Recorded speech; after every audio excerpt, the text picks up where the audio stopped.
I was supposed to be in New York on a full media blitz. Now I'm doing it from home. Somehow that seems more difficult than if I was doing it on the road. I don't know why. Do you film from your house, or you got a studio down the road? What's your go? Yeah. This is my garage, believe it or not. Yeah, no, mate, I'm in the same boat. I'm going to blow your mind here. This is a virtual background. That's my background. That's there you go. Real life. Very nice. Very nice. Dave Rubin, welcome to the show. It's a absolute mammoth effort to have you here all the way. Where are you? LA. It's all happening. Goodness me. This is the biggest moment for the Butterfield Effect from the bunker here during quarantine. It's all happening, mate. Thanks for joining us. It's good to be with you. I am from the bunker here in Los Angeles. I don't know, how do the pipes even work? Like, how could this possibly be? You're in the future.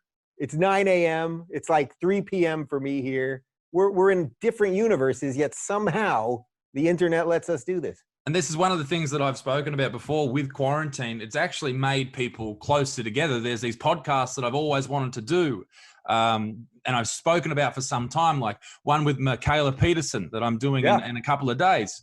And something that I wanted to do because I was coming over to LA to do some stand-up over there. And I never thought these would come to fruition. You know, I had to bring a producer and a camera guy, and now I'm just doing them 2 meters away from my bedroom. It's very easy. It's actually kind of cool. You know, we're actually watching mainstream media and online media. They've been going like this for a long time. I mean, we've been watching the crumbling of mainstream media, and the well-deserved crumbling, I might add, for a long time. And now we're watching the rise of the online thing. And it's like, everyone's at home. So you got a little bit more time to talk to some interesting people. And now the fact that we can do this across the world and it's pretty cheap to do and all that, it's awesome. And I love it because it also, one of the coolest things that I've experienced over the last couple of years is that it's pretty awesome to know that people in Mexico are thinking the same thing as people in Sweden, the same thing that the people in Australia are thinking, which is the same thing that the people in China are thinking. Like, there's some really cool stuff happening. And if you're a little ahead of the game when you got your head on straight, you can really take advantage of that. And that's the beautiful thing about YouTube. And it's something that I'm sure you've found and I've found as well. This ability we now have in 2020 and the years previous to collect a group of like-minded people, something that has never been able to be done before. There's always, outliers who completely disagree or fight against the thing. But with YouTube, you can have people, you can decide who you want to listen to. If they want to listen to the Rubin Report, they go out of their way to subscribe. It's not just shoved in their face. I think it's a beautiful thing to move forward into the future. Well, the question is, how long will it remain a beautiful thing? And is it being manipulated right now in ways that we don't know? I suspect it is, but your broad point is right. It's like, how cool for somebody, even if you're not a creator, but you're just somebody who wants to learn about different people, different parts of the world, and why people think this or that, or is the Australian political system better than the American system, or is that better than the Canadian system, or this or that you can actually now on the ground have people sharing their thoughts. And you can go ahead and find it, and hopefully the algorithm doesn't trick you too hard in the process.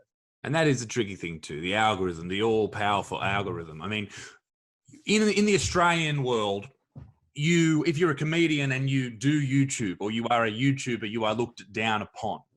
Is that the same thing in America as an intellectual, as someone who's just written a book that's just come out 2 days ago? Is this something that is you've seen or people look at you rather and they go, okay, this guy's just a YouTuber. Like, who cares what he has to say? It's kind of funny. It's a great question, actually, because it's a little bit of like, things change over time. So 5 years ago, if you would have said to me, you're a YouTuber, I would have thought, well, I am on YouTube, but I don't really love that because it kind of sounds like I'm making cat videos or jump cuts or whatever. I think what's happened over the last 5 years particularly is that people have found that there are some great intellects on YouTube. There are great professors. There are great scientists. There are great communicators of ideas. There are just interesting people doing interesting things that are outside of the mainstream that are YouTubers. So if by some technical definition I'm a YouTuber, then that's okay. But I would say YouTube really is just one of the destinations that people use to either search for my stuff or get it. Obviously we have a podcast also, and we put stuff up on Twitter and everywhere else and at RubinReport.com. And it's just like a part of the machine. I would say what I am more than anything else, like I'm an interviewer, I'm a comic, I say what I think. You know, I wrote this book.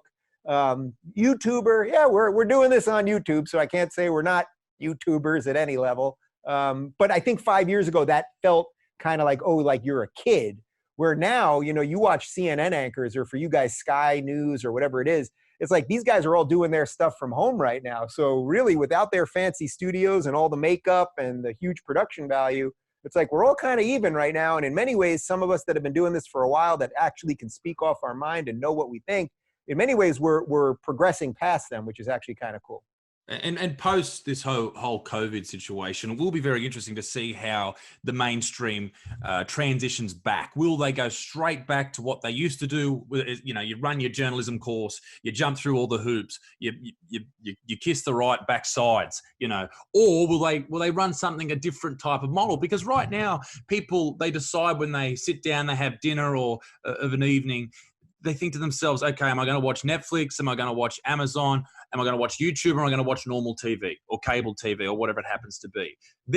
YouTube is amongst the mix. And I think that's such an important thing for me, particularly. I started out doing stand-up in Australia about 6 years ago.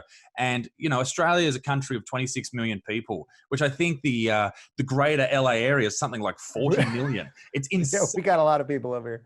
Yeah. Crazy. And Australia being the same size as America, you know, this is a very sparse land. To create an audience is very difficult. You have to travel everywhere. But YouTube gave me the ability to create that audience myself, and that's something I'm forever grateful for.